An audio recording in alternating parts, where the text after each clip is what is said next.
नमस्कार, मेरा नाम है श्वेता और आप देख रहे हैं सरल भारत न्यूज़। पटना के खान सर, जी हाँ, पटना के खान सर आप नाम से परिचित तो होंगे ही, लेकिन जब यह कपिल शर्मा शो में आए तो पूरा देश एक बार फिर से इनके लिए ताली बजा उठा। जी हाँ, इनके काम ही कुछ ऐसे हैं जो पूरे देश में निराले जो शिक्षक है वह कर रहे हैं। इन्होंने जब कपिल शर्मा के शो में एंट्री की तो काफ़ी सारे लोग जो इनके प्रशंसक हैं, फैंस हैं, इंतज़ार करने लगे कि कब पूरा एपिसोड आएगा। एपिसोड ना आया अभी तक, लेकिन पहले उनके जो छोटे क्लिप्स थे वह आ गए। तो उसमें जो हमने देखा खान सर की बातें, लोग तो वाह-वाही कर रहे हैं, लेकिन जब खान सर बोलना शुरू करते हैं तो सामने वाला सब चुप ही हो जाता है। खान सर जब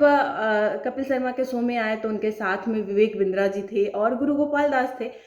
पूरी बातचीत हुई और जब क्लिप्स निकल कर के सामने आई तो एक क्लिप में वह कहते हैं कि यूपीएससी, जो कि पूरे देश में सबसे कठिन परीक्षा मानी जाती है और जो इसका सिलेबस है और इसका कोर्स है, इसे पूरा करवाने में 2 से ढाई लाख का जो सिर्फ कोचिंग फीस है वो लग जाती है। यह एवरेज फीस उन्होंने बताई, लेकिन खान सर ने बताया कि उन्होंने इस सबसे महंगे देश के सबसे टफेस्ट एग्जाम और सबसे महंगे कोर्स में से आने वाले यूपीएससी का जो कोचिंग होता है उसकी कोर्स की फीस मात्र 7,000 रुपये कर दी। यह कहते ही सारे दर्शक ताली बजाने लगे, लेकिन खान सर ने कहा कि यह 7,000 रुपये भले ही किसी को कम लग रहा होगा, लेकिन आज ऐसे भी बच्चे हैं जिनके लिए 7,000 रुपये बहुत बड़ी रकम है और बहुत मायने रखता है। मैं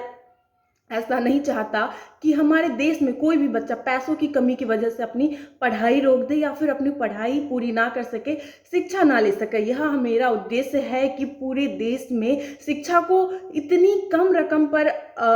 अवेलेबल करवाना कि कोई भी बच्चे की पढ़ाई या फिर उनके जो सपने हैं वह पैसे की वजह से ना रुक सके। 7,000 रुपये हमें बहुत कम लग रहा होगा, लेकिन कई बच्चे ऐसे हैं जिनके पूरे परिवार की जो कुल आय है उसे मिलाकर के भी 7,000 नहीं होते। हमारी रूह तब काँप गई जब खान सर ने बताया कि एक बच्ची उनके पास आई, एक बच्ची आई जो कहती है कि खान सर, आपका जो शाम वाला बैच है क्या उसे सुबह कर दिया जा सकता है? तो खान सर ने पूछा, नहीं, एक बच्चे के अनुसार तो यह नहीं किया जा सकता, लेकिन बताओ क्या कारण है कि शाम वाला बैच तुम नहीं अटेंड कर सकती, सुबह क्यों करवाना है? तो वो बच्ची जब बताती है कि सर शाम में मुझे दिन भर पढ़ाई करके बर्तन मांजने जाता है, यह सुनकर के सबकी आंखें नम सी हो गई कि हमारे देश में अभी भी जो शिक्षा है, जो मूल शिक्षा है वह पाने के लिए बच्चे परिवार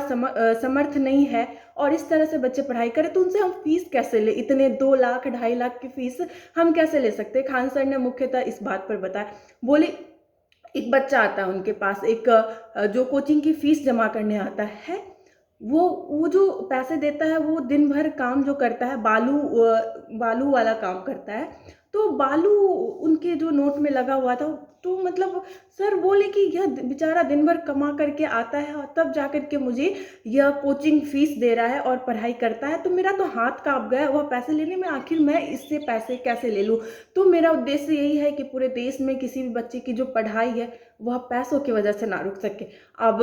पटना के खान सर पूरे देश के लोगों के दिलों में राज तो कर ही रहे हैं, लेकिन इनका उद्देश्य है कि पूरे देश में शिक्षा को कम से कम इस तरह से करवा दिया जाए कि पैसों की कमी की वजह से कोई बच्चा अपनी पढ़ाई को ना रोके। खान सर पटना वाले जब कपिल शर्मा के शो में पहुंचे तो पूरे बिहार वाले जो प्रशंसक है, साथ ही पूरे देश वाले, लेकिन खासकर पटना वाले और बिहार वाले लोगों के दिल में उमंग जाग गई कि हाँ, खान सर को कपिल शर्मा के शो में बुलाया गया और उनकी बात रखी गई, सुनी गई। इससे पहले भी कपिल शर्मा शो के पहले संदीप माहेश्वरी जी के साथ खान सर का एपिसोड आ चुका है और लगातार खान सर की जो प्रशंसक है, प्रशंसा है, लगातार बढ़ रही है।